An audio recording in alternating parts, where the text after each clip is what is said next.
The American Spotlight studio glittered under harsh lights, dressed like a theater on opening night. But tonight wasn't about performance, it was confrontation. Every seat was filled. The air was thick, the kind that carried both excitement and dread. Jack Harper, the seasoned host with a voice like rolling thunder, welcomed the audience with practiced poise. Tonight, it's not just a conversation, it's a clash of worlds. Truth versus comedy. Let's begin. Karoline Leavitt walked onto the stage in a crisp navy suit, her posture perfect. At only 30, she was already a political force, a press secretary unafraid of battle. Her smile was tight, her eyes laser-sharp. Opposite her sat Trevor Noah, world-famous comedian and former Daily Show host. Arms folded, grin steady, but his eyes scanned the room, cautious. This wasn't his usual arena. "Karoline," Jack began, "you've teased a secret, one that could silence Trevor. Is it real or just politics?" Karoline leaned toward the mic, voice smooth but cutting. "Trevor's not just a comedian. He's a narrative machine, hiding behind laughs to push an agenda. And I didn't come empty-handed." The crowd murmured, phones lifted to record. Trevor chuckled, but the corners of his mouth twitched.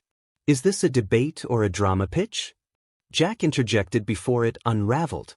"Let's get to the point." Karoline raised a folder. For 3 years, Trevor Noah was paid $2.5 million by a nonprofit bankrolled by anti-Trump billionaires. The mission? Disguise propaganda as comedy. "I have emails, contracts, evidence." Gasps rippled across the room. Trevor's smirk dropped. He sat forward, voice firmer now. "That's fiction. The Daily Show is funded by Comedy Central, not tech bros with a political hit list." But his fingers tapped the table faster. The audience felt it. Something bigger than politics was unfolding.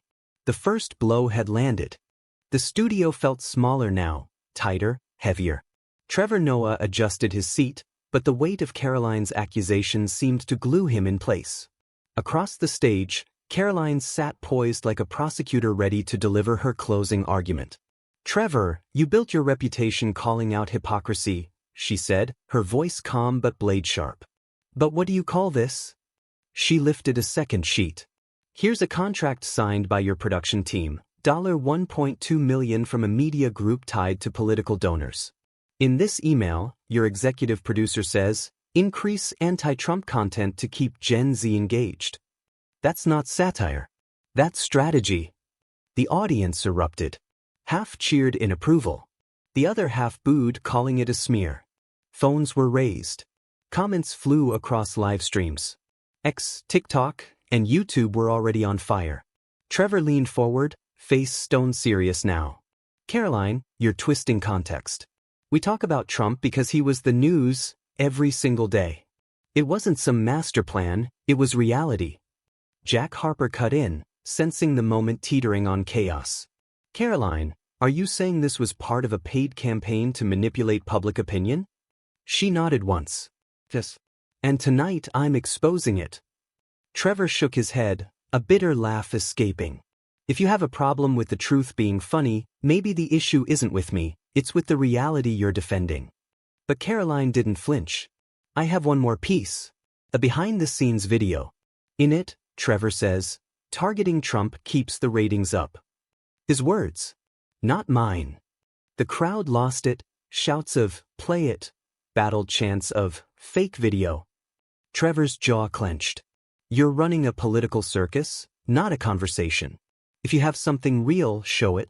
But slander has a price, Karoline." Jack's voice, low but commanding, cut through the noise. "Trevor, will you stay and respond if she plays this video?" Trevor hesitated. The tap of his fingers had stopped. Silence. "Maybe," he said finally. "But if this is just theater, I'm not your act." The war had shifted from words to evidence. And Trevor's next move would decide everything. The tension in the studio had reached a breaking point. Karoline Leavitt's gaze never left Trevor Noah as he stood across from her, visibly on edge.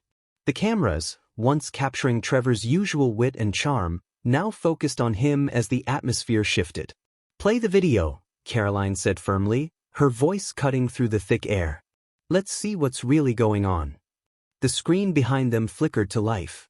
The footage showed Trevor Noah backstage, laughing with his crew, the sound of his voice clear. We hammer Trump because, let's face it, it gets the clicks. People love the drama. The room fell silent, stunned. Karoline's eyes held steady on Trevor as the murmurs spread across the audience. The words, raw and unfiltered, were like a spark to dry tinder. Trevor's face tightened as he stood, pushing back the rising discomfort. That's out of context, he said, his voice more forceful now. You didn't show the part where I mocked the whole thing, where I pointed out how ridiculous it's become. Comedians joke about the absurdities. Karoline leaned forward, her tone as sharp as a blade. It's not about the joke, Trevor. It's about what's behind the joke. You don't just talk about politics, you use it. You manipulate outrage to drive clicks and views.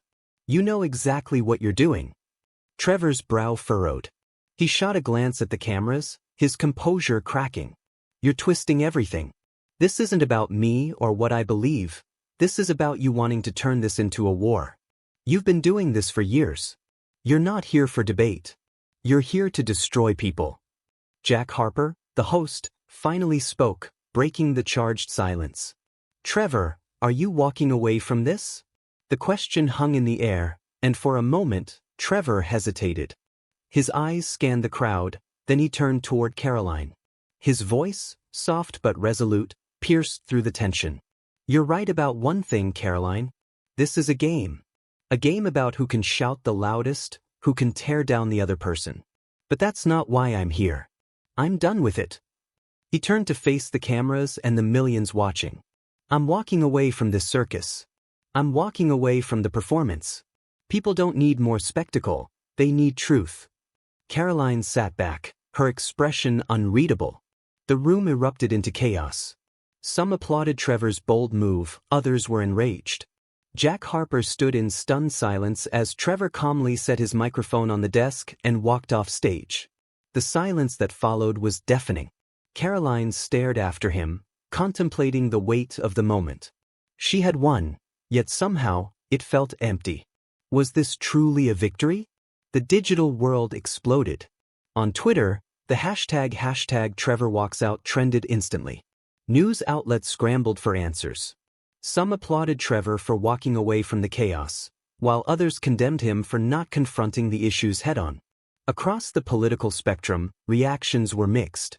Conservatives rallied behind Karoline, praising her for exposing the hypocrisy in Noah's act. On the other hand, progressive voices lashed out at her for capitalizing on the moment for personal gain. The divide grew wider by the second. The episode, though over in the studio, had ignited a much larger fire. People everywhere began questioning the nature of modern media. Was it about the truth, or was it about power and spectacle? Were figures like Trevor Noah being used as pawns in a game of ratings and outrage? In the aftermath, American Spotlight became more than just a show. It was a symbol of everything wrong with the media's approach to politics.